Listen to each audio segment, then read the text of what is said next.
Good afternoon and welcome to Creating Effective Social Contracts. My name is Sejal Vashi. I'm the Director of Learning Design and Instructional Support at the Harvard Teach Chan School for Public Health. It's a mouthful.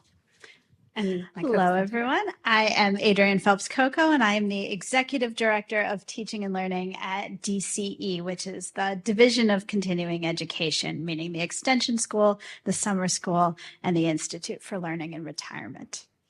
We like long titles. That's why we were paired together. So today's session is really about kind of a two-step process. So we're going to go from the last plenary that you just came from and take a step back.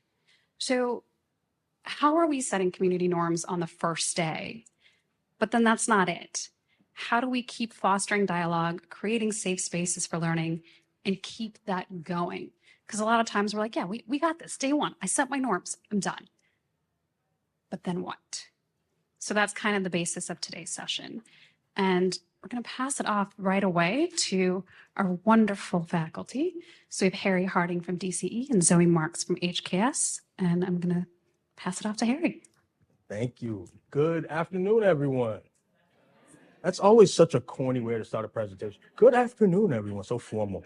Real quick question. How many of you currently use working agreements or some kind of this norm setting in your courses, for those of you who are instructors? Okay.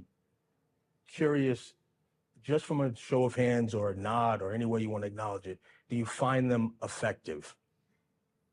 Meaning they create, I see a little, okay. Do you find that you are challenged with, throughout the session or throughout the semester, throughout your life in the course, holding the class to the community norms? You're in the right place. So one of the courses that I teach in the Division of Continuing Education is a course called Nonprofit Leadership and Community Engagement. And I hope you don't mind. I like to move around. I like to stay too stationary. One of the unique things about this course and my experience with it is that I was a student in that course 8 years ago. And it was the last course I took as part of my studies for graduating with an organizational behavior certificate and a master's in journalism. But this course, of all the courses that I took, it was nonprofit leadership and community engagement that stuck with me. And the reason why it stuck with me is because of the way in which we practiced our norms and our touchstones. Now, I am a big believer in touchstones, and that's not a term that I came up with. That comes from Parker Palmer at the Center for Courage and Renewal. So I want to make sure that Parker Palmer gets credit for that. But whether you call them discussion norms, working agreements, covenants, whatever the language you use, I've become fond of touchstones, and I just like the idea of its foundational way in which it creates a container for the classroom. Now, these are just what I believe are all of the ways in which touchstones really benefit a classroom experience. You can translate out classroom to any really community space as far as I'm concerned. And anytime I facilitate or bring or lead a conversation, I always make sure that I bring the touchstones to that space. And I believe that all of these things are what really the benefits of them are. Now, this is the way in which I really try to categorize what I believe are the benefits of touchstones and setting them from day one. And this idea of really breaking it down as to what we bring to a space. Like really like our presence, like right now in this room right now, you have any number of reasons why you could be distracted. You have people waiting for you at home. You got emails on your computer. You got, all kind of responsibilities. And I guarantee you at the end of this hour, all of those things will be waiting for you, all those distractions. So part of the way in which we really take value and extract value is to be present right now in this space. So in classroom setting, that presence piece is huge when we do our touchstones.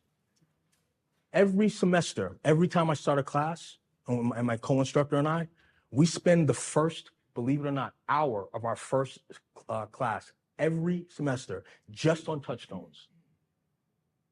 And then from the remaining part of the semester, every class for the first at least 15 minutes, we review our touchstones. But these 3 buckets, again, the way in which I look at it as how we think about the incorporation of touchstones in our classroom is this idea, again, of how we present, how do we show up? What is our commitment right now to the space? Secondly is then, what are we bringing to that space? Once I'm focused, what am I actually contributing to that space? How am I helping take care of my space with my class? And then lastly, what am I extracting? Again, what am I taking in from the space? So if we think about the presence piece, one of the things you really want to think about in that bucket, again, is how much we presume and extend welcome. So what that might look like. Again, the first 5 minutes of class, we'll have music playing, and we'll literally just talk. Where's everybody at? Now I know, again, let me also just back up. Let me also say too, I'm a byproduct. I'm a neurodivergent child and adult. My ADHD sometimes is very much present. So my brain sometimes moves a lot faster than my mouth does. But I want to zoom out for a second and just say that this is not a prescription by any stretch. I offer these really mostly as guidelines because, again, if you're teaching a hardcore calculus class, for example, some of these may not necessarily align. One of the unique things about the course that we teach, which is nonprofit leadership and community engagement, is that we are really trying to teach students how to create community spaces for engagement. So it's important that we model that in our classroom, right? And so it's these touchstones have that much more resonance and power. But this idea around, again, presence and how do I show up, thinking about just taking the first 5 minutes of class, where's everybody at? Put a word in the chat about where you're coming, how you're arriving today. Unmute yourself, and again, if you're in a virtual space, of course, unmute yourself and let us know where you at, how you doing. We literally have that space of just welcoming people, letting them be present. The other thing we also emphasize is that confidentiality, the Vegas rule, right? One thing I love to say is that what is shared here stays here. What's learned here leaves here, right? We really want to create that container and space for people to be okay with sharing things that are personal. We have conversations that get really, really heavy, get really, really deep. When we talk about nonprofit leadership and we talk about mission-driven work, the stakes sometimes of what we're talking about are super, super heavy. We get into racism. We get into the things that are a lot of times are not talked about and created spaces to talk about. So people get personal, it gets heavy. So we want to make sure that there's safety and in the confidentiality that people share. Believe that it's possible, ... What's the remaining part of that sentence? The idea is that believe that it's possible that no matter how you arrive to the space and no matter how you leave the space, it's exactly what was supposed to happen. Removing that pressure from the students, removing the idea that there's, again, an expectation that you come, that you have to be a certain way when you arrive. Again, really promoting the idea of however you're arriving as a learner is exactly how you were meant to arrive, and how you're leaving as a learner is how you were meant to leave. When it comes to what you bring to the space, really making sure that you're authoring your story. I love the way that that's framed. I've heard it said before, like we use I statements, right? The idea here, again, being that none of us hold the universal truth. We hold our truth. We bring our perspective, and our perspective is our expertise in these dialogues. And we want to make sure that we bring that and author that story. This idea of taking space, making space. Curious, how many of you have students in your class? I'm sure, for those of you who are going to instructors in the class, in this space here, have students who want to answer every question that you put out. They want to talk and want to dominate the mic. So how do you control that? How do you manage that? One thing you do is you emphasize the idea of taking space and making space. So for those of you who like to talk, this is your opportunity to take a step back a little bit and make space for others who don't. And for those of you who are a little bit more reserved, this is an opportunity for you to take that space, right? This idea, again, about responding with open, honest questions, loving the questions and letting them self-breathe. It's creating a space for inquiry and not advocacy, right? The idea here, again, being that this is a learning space. Premium value of a learning space is that we don't always know what we don't know, right? And so we want to create the idea here, again, that if I don't know something, I just want to have an opportunity to ask questions. Let's have a space in dialogue where we can just ask questions honestly and openly. And sometimes we can just let the questions breathe. If we leave with all the answers, then there's nothing more for us to question. Lastly, again, with the inward piece, what is it again that we are taking and extracting from a space? How are we digesting? What are we discovering? Some of these are some of my favorites. Sometimes my favorites in these touchstones change, but this idea that we attend to our own inner teacher, that when the going gets rough, back to this idea of an inquisitive space. If there's tension in the room, if there's a disagreement or a dialogue that gets a little bit heavy or gets a little bit contentious, what does that look like in practice? Well, instead of us going from a place of like attacking it, go inward. What is it that I'm feeling right now? Why is it that I'm triggered this way? What is it about this conversation or about this dialogue that's making me feel this way? This idea of encouraging our students to be more inquisitive and thinking about what's happening, as opposed to, again, going after and being, again, conflict without first self-reflection. Trusting the silence.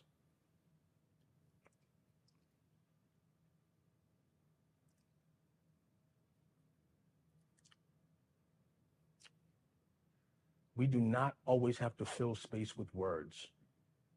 Silence can be very instructive. And so, knowing that there's always a time crunch on us, we are conditioned to think that we have to move through, get to a result. And I'm not saying we shouldn't, but there are times in which there are spaces, virtual or not, where we just have to learn from silence, let it breathe.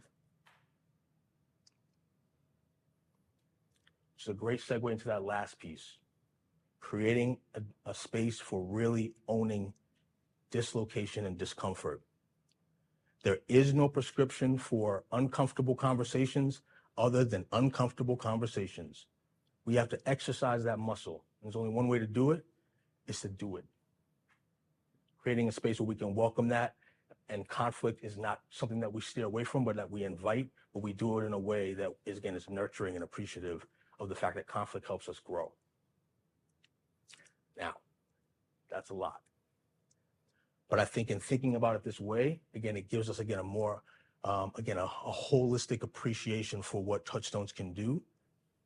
And I think what I would leave you with in thinking about how to continue to condition and create the space throughout the life of the semester is to always come back to the touchstones. I believe this comes from from clinical practice, but it's the 3 N's, I like to say it.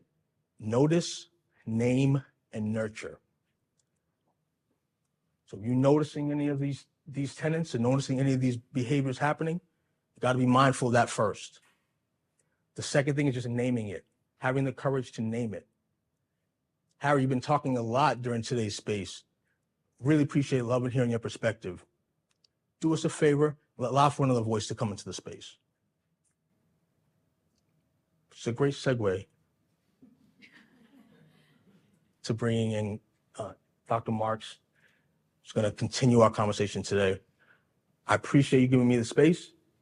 I'm going to make space and shut up, and we're going to continue today. Thank you. Thanks, Harry. And it's Zoe for all of you. It's so nice to meet you. It's such a pleasure to be here, to actually be taking the time to let ourselves grow and be curious about what we can learn from each other as teachers. So this is a participatory session, just to be clear, but I don't have the participatory part of the agenda, my colleagues do. So I'm gonna hustle a little bit, but I wanted to share the community norms that I used on Wednesday of this week, because I started my required course in the Kennedy School's Masters in Public Policy curriculum called Race and Racism in International and Intersectional Perspective. And I give you that context not because my norms change from class to class, but how I use them and what I think they can accomplish, and how I frame them changes a little bit depending on what I'm teaching. So I've been invited to talk about creating community or setting classroom norms, or even thinking about institution level norms several times over the years. And it's humbling to look back on what I thought was a polished rock and what I have today, because the norms haven't changed, but what I think they're for really has evolved. And how I use them, I've become much more mindful of the fact that I use them in different ways depending on what I'm teaching. So I wanted to talk a little bit about that. But I thought first we could just walk through them together. You'll see a few that echo Harry's norms. And in fact, they're the ones that I didn't get the framing from myself. They've come from my students who've taken something that was sort of co-created in our class and somebody branded it in a way that was particularly resonant. So I tend to present this as a starting point. And then I post it on our Canvas discussion board and ask students to chime in. If I have enough time, which means that I have the right balance of, our course is really about learning and stepping into these norms, and that's part of the learning project or the agenda, if you will, of the syllabus, and we have enough sessions, then I will actually set aside time to have that participatory discussion in small groups where I'll ask people to write down one thing that they think is missing, and then to discuss it with a neighbor or in a small group, and then to share it out. And when I do it in a more participatory way, where we have the bandwidth to do that in my syllabus and in my course structure, I do that in week 2. I don't do it in week 1, because in week 1, we don't know each other. And frankly, setting norms is not a very inspiring way to start our learning journey, in my opinion. It's a little bit like reading the syllabus on day 1. So there are times I read the syllabus on day 1, and there are times I don't. When I have breathing room, this is part of a learning activity in week 2. But for the sake of time, because we are not in one of those time abundant workshops together, I'm going to walk through them, and then we can imagine that they're posted to Canvas and that you all can both chime in after we go through the list, but also reflect on it, marinate on it, and privately contribute to a public discussion in virtual space. So the first is one that Harry shared. What's heard here stays here, but what's learned here leaves here. And at the Kennedy School this year, we're experimenting with a new school-wide default norm, which is called the non-attribution norm. So students are actually really accustomed to this idea that what's said in the classroom shouldn't be attributed to anybody outside of the classroom, but that you can talk about the ideas, you can talk about the controversies, you can talk about the substance of the topic of discussion. It's fun to say this is a little more poetic than the non-attribution norm. But I also like to situate it in terms of what is the job of the class that I'm in. So in addition to teaching the race and racism module, which is a highly content-oriented but also reflexive course where I ask people to engage with basically oppressive and unequal structures over history and their relationship to them and how they want it to inform their work going forward. I also teach our capstone course, which is basically walking 35, 40 students through their final projects. And that everyone has a different project. And I'm at the International and Global Affairs area. So it's everything from responding to Venezuelan migrant children's education needs in Colombia to developing a nuclear weapons strategy for the US Department of Defense. In that class, the non-attribution norm, what's heard here stays here and what's learned here leaves here, is framed as something that's essential because those students are working with clients and they need to be able to talk about their clients' projects without it being used in a public arena in any way that would jeopardize that relationship.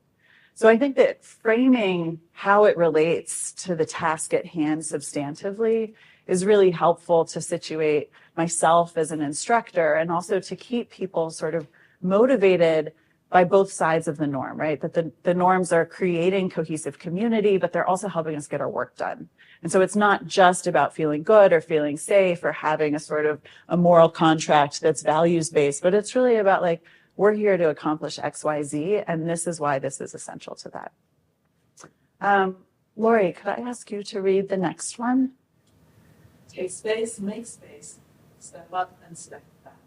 Brilliant. Thank you so much. And could I get a volunteer for the one that follows? Maybe Evan? Go ahead. Yeah. Speak as though one of us in the room has lived what you're discussing / describing. This one is really important to me. This one is one that I have always provided. It's not come from my students, but it came as a result of being in conversation with a colleague at a research conference, and he was describing with glee this terrible research topic. And I just was crushed because I was like, if I ever spoke like that about what I study, because I study war and conflict and post-conflict peace building and revolution and social movements, and there's a good story and a really hard story, and they're deeply intertwined. My student would feel as though their life experience or their ancestral heritage or the place that they come from was a site of intellectual objectification and derision. So that's why that is there. And it also is there so that when we're in classrooms where power structures and knowledge are really unequal, nobody's treating somebody else as their sort of laboratory for learning while that person is feeling like this is my story. A little bit. Joan, do you mind reading the next one? Debate ideas, not people. Fantastic. Thank you. Someone else? Alice? Be on a growth trajectory and remember others are as well. Our destinations do not have to be the same. Fantastic. Can you say that last line one more time? Our destinations do not have to be the same. Beautiful. I think there's a real tendency for people who are maybe feeling like they're in a minority in the classroom, whether it's they have less knowledge coming in or way more knowledge, or there's a ideological or normative question that the course is grappling with. Reassuring students at the front end that they don't all have to end up in the same sort of homogenized pot of knowledge and takeaways is really, really crucial to me. Maybe somebody at the back. Do you mind reading the next one? Share knowledge, experiences, questions.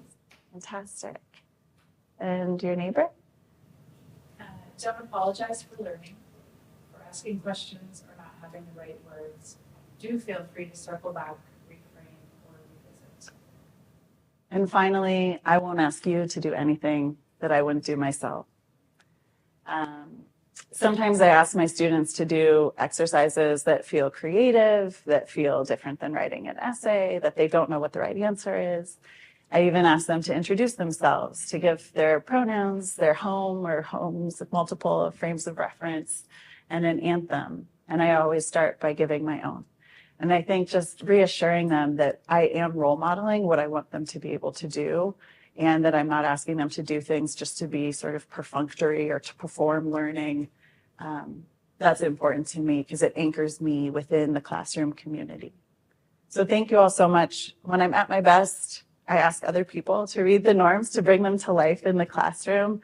But also once I've presented them, it feels as though this is something that lives within the community and hopefully inspires and empowers everyone who's shared or heard their colleagues share to feel like they have a voice in the final part, which is what are the other suggestions you might have for creating a rigorous and caring community?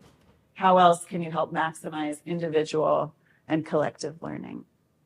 And those questions are not just rhetorical, right? So I think it's so important to create some structured space, at minimum online on a Canvas site, ideally in small groups, and then in a full class discussion to talk about this.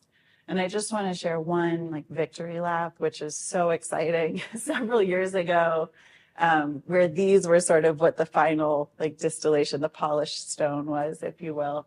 One of my students was like, I have nothing to add. We need these on a t-shirt.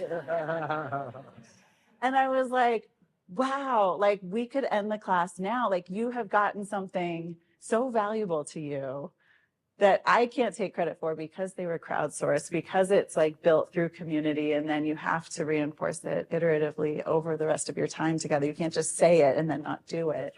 But that has always stuck with me. It's been one of those teaching gold star moments where I'm like, if I have nothing else, at least that happened.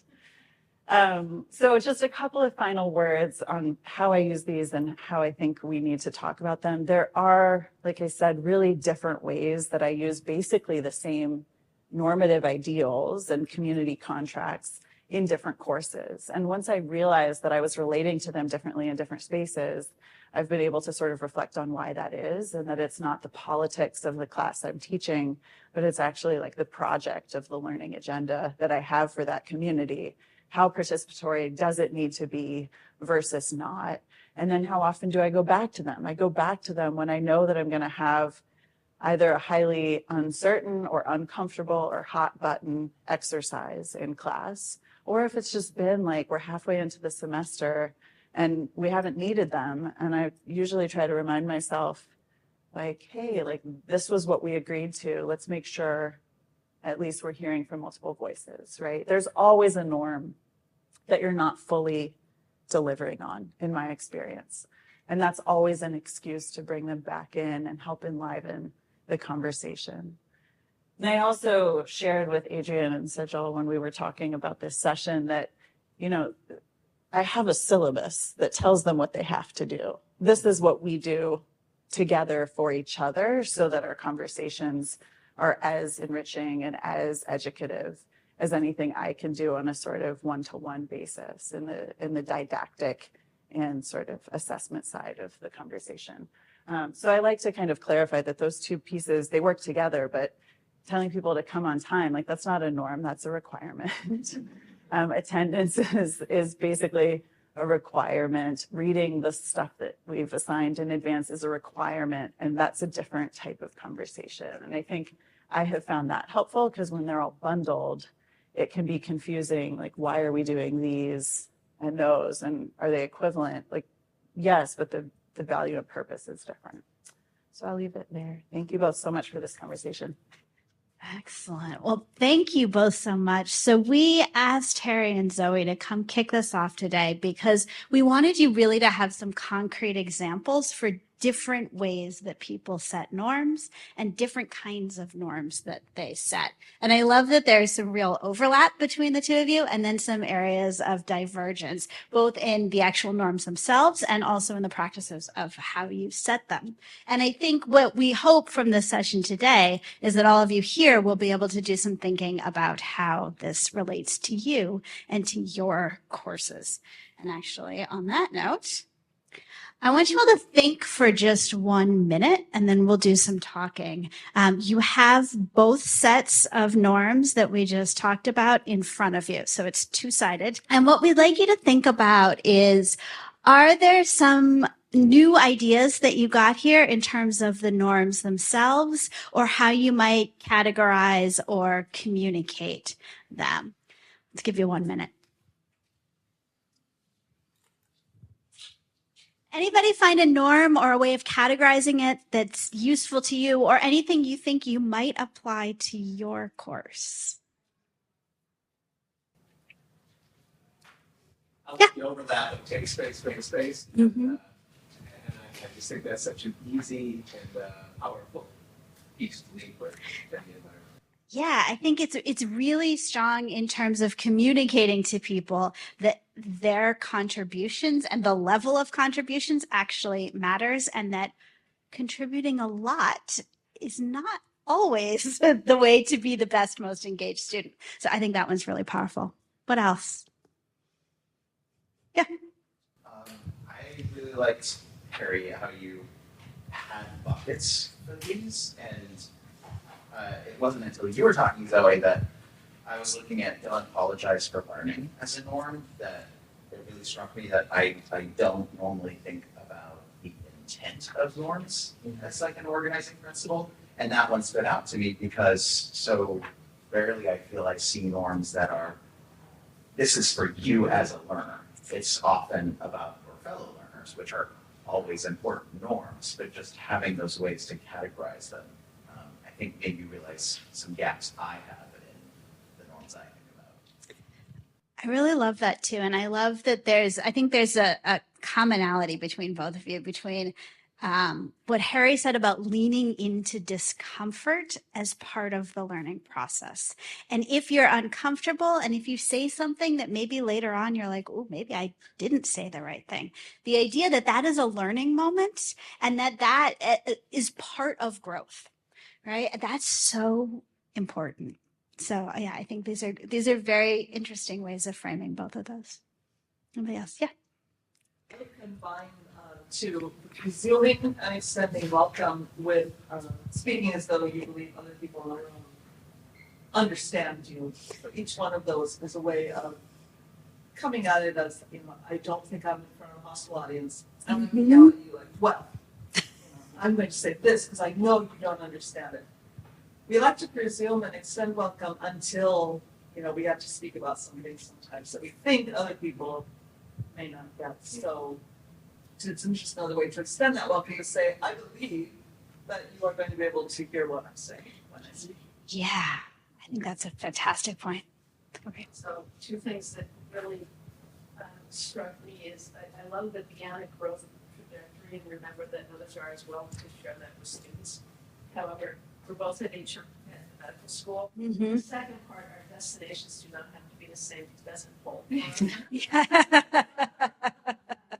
the other piece was, I really am going to be more intentional about committing to the space. Like, there's so many patients are calling your way, whatever. And I really want to make sure that when I'm in the classroom, I sign my pager out.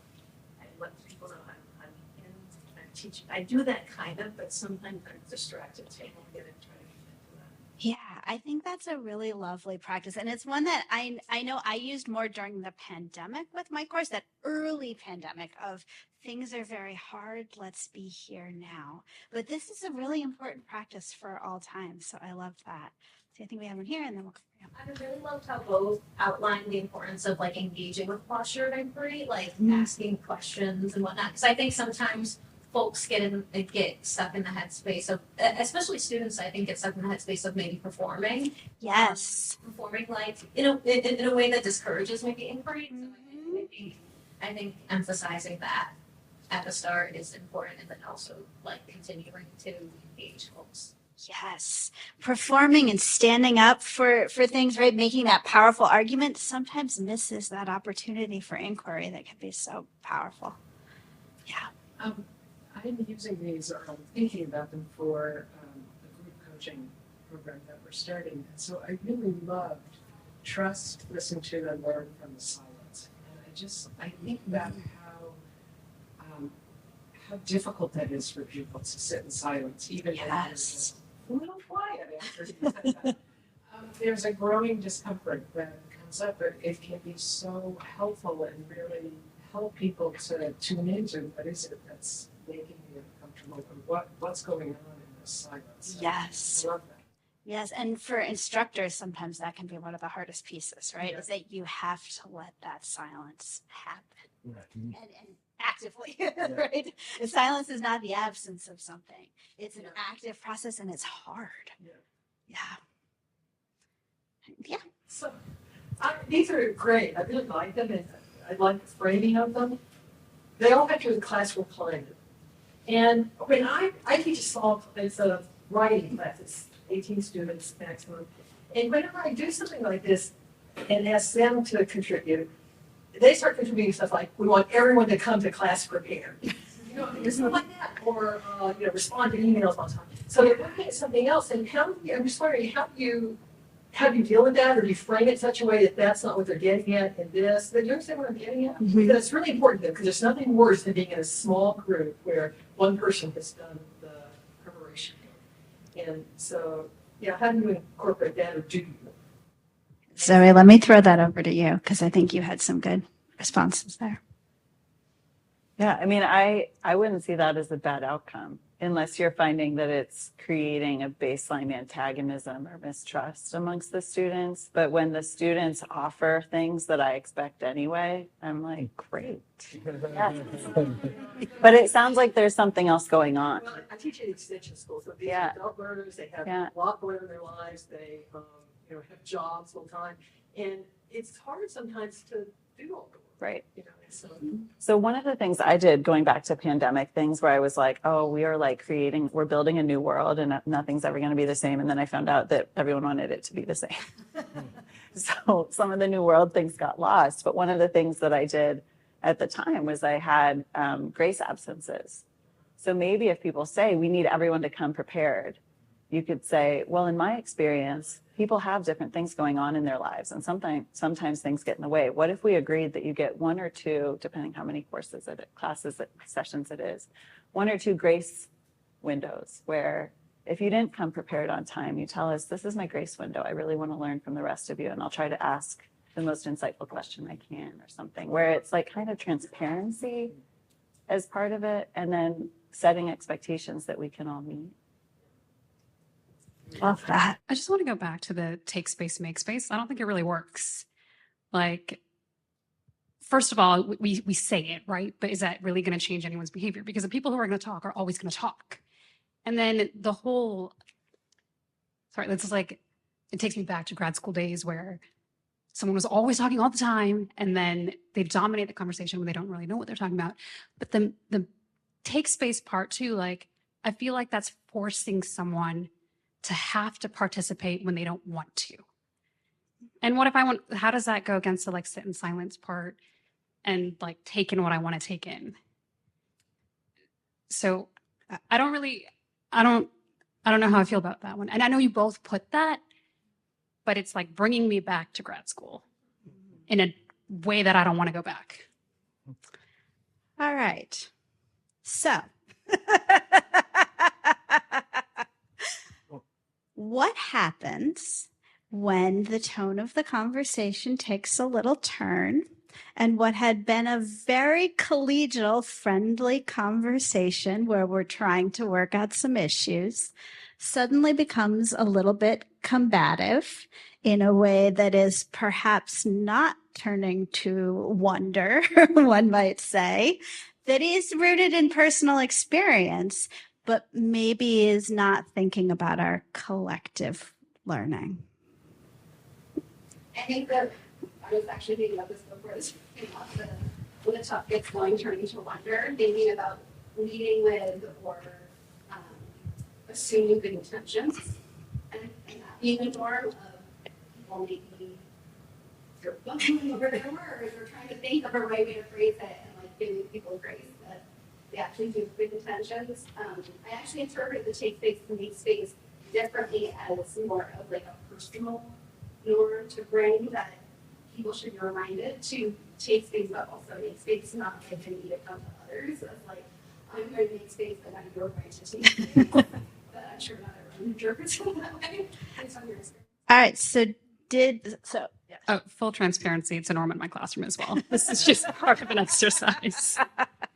But I think this is a really great opportunity for us to think through what happens when you set these lovely norms and then you have people who are maybe pushing up against them in ways that might affect their full class.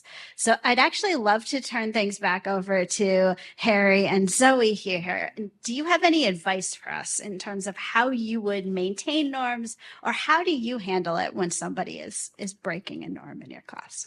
So I mentioned a little bit about the idea of notice, name, nurture, right? The idea of if in that instance, someone is taking space, or even in Sejal's saying, I don't want to take space, or I don't want to make space.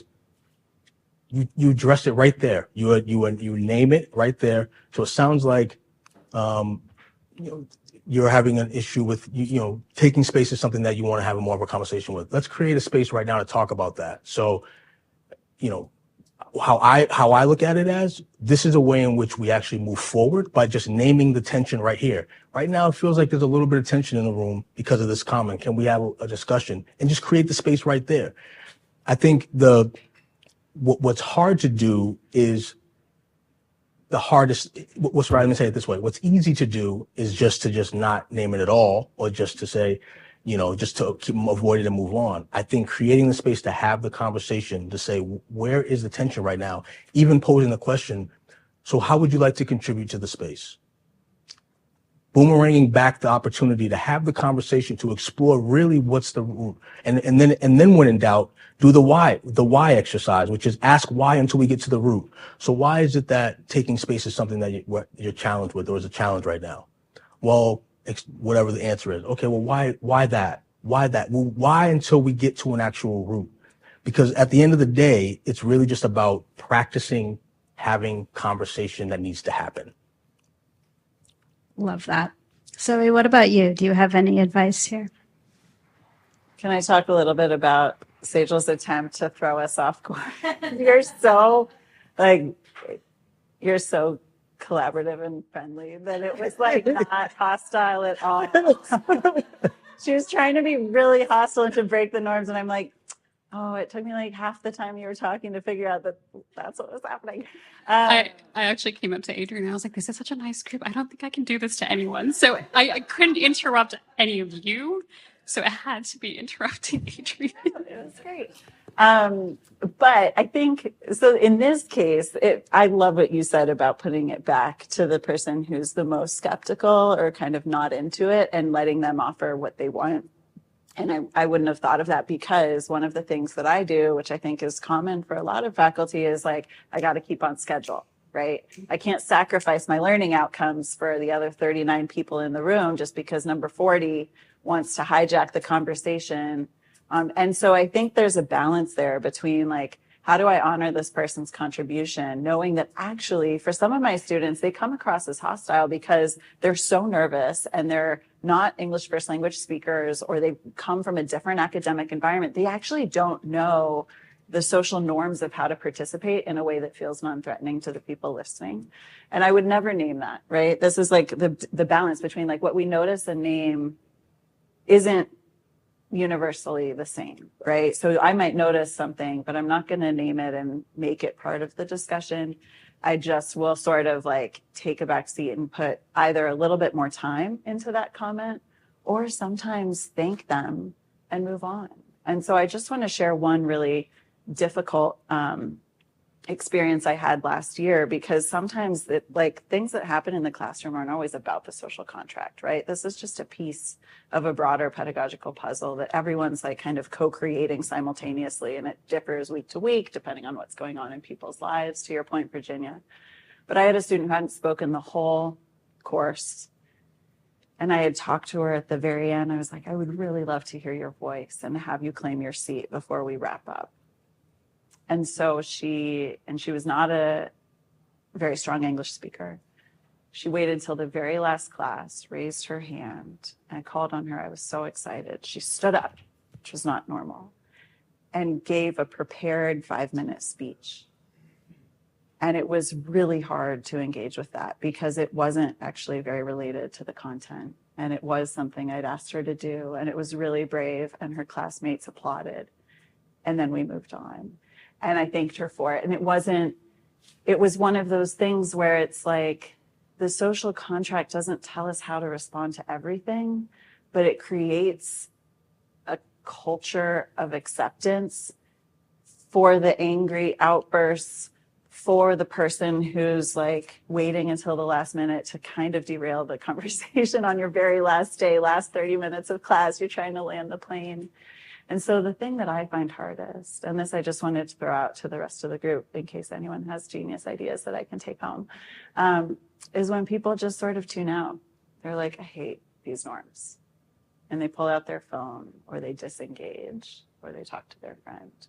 And that one, it's really hard to bring people in. It's like, if you come with hostility, that's great. We're having a conversation. If you come with skepticism, I know what to do with that. If you come with something totally wacky, but at least you're talking, then you're part of the group. What if you opt out of the group?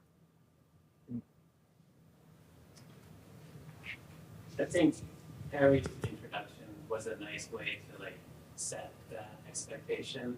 So my reaction to your talking about presence was, oh, this is like a yoga class. I'm like really focused in a good way, you know? So I don't know if that can be used in your class, but that's just something I would take away as I teach. Maybe I try to set that tone intentionally and with the pauses, you know, because that was very I just want to acknowledge, thank you for that acknowledgement. It's interesting, my co-instructor in the course, her name is Madeline McNeely. She actually, as part of our welcome, which I didn't add because I can't model it the way she can, is she actually does a mindful moment after we do our touchstones. And it's a very brief exercise in which she basically does, it's called breathe, extend, invite. And it takes about 2 minutes, and it's just, she asks the students, if you'd like to turn your camera off, you can. If you want to close your eyes, feel comfortable doing that, just take a moment of, just take a breath, extend your energy into the bottom of the room, into the top of the room, and then invite a quality in which you want to bring to today's space. And I will say this, over the years, in the aggregate, it has been very positive. But there are definitely students who have sometimes a reaction like, is this yoga? Like I came, but I would say those reactions, again, are in the minority. And I think the overall, what that does to the space in general and the learning community is the contribution is amazing because it just creates that grounding, right? I'm going to make space because I have another thought, but I want to pause for a moment. We're actually also going to give you all some time to chat with each other. So just thinking about the semester that's going on, how might you maintain norms throughout the semester?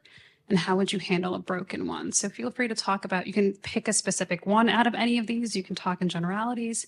I can come and try and be hostile if you want to practice. But we just want you all to kind of crowdsource brainstorm. We're not going to do a full share out after this, but if there's something that you feel would be really beneficial to the group, if you just want to write it down on a note card, we'll take it and then we'll compile a list afterwards. But before that, Harry, did you want to say your...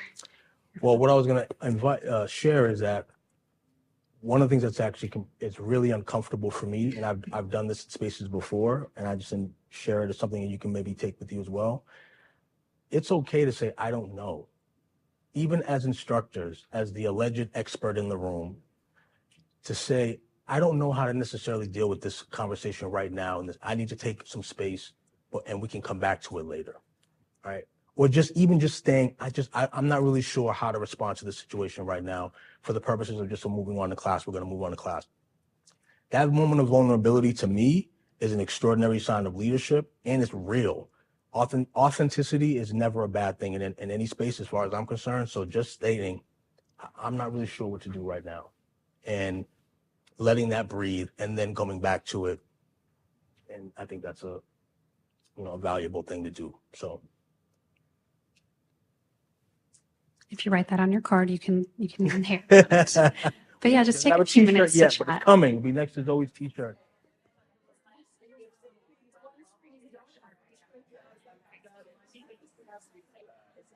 All right, everybody, let's come back together. So we do not have time to do a share out of this conversation, but we really hope that you'll take a moment to reflect as you're heading on out. We'd love for you to grab a note card, even if you don't fill it out right in this moment, and really to think about, as you think about your class or the classes you support, what is one norm that is meaningful to you? What's one method you want to take away for how you might maintain that norm? And one method you might want to take away for how you might handle if a norm is broken. This is not easy. And it's going to take a lot of experimentation on all of our parts. And I think the moment we feel like we've gotten it right, things will change, a new group of students will come in, and we're going to have to keep working. So this is really something to commit ourselves to in an ongoing way. But I do believe we can make a difference for our students and our course communities and the learning of the students in there. So thank you both for sharing your expertise today. Thank you to Sejal for co-chairing with me and for being an excellent disruptor here. We really appreciate all of you. Thank you all for coming today. Take care, everybody.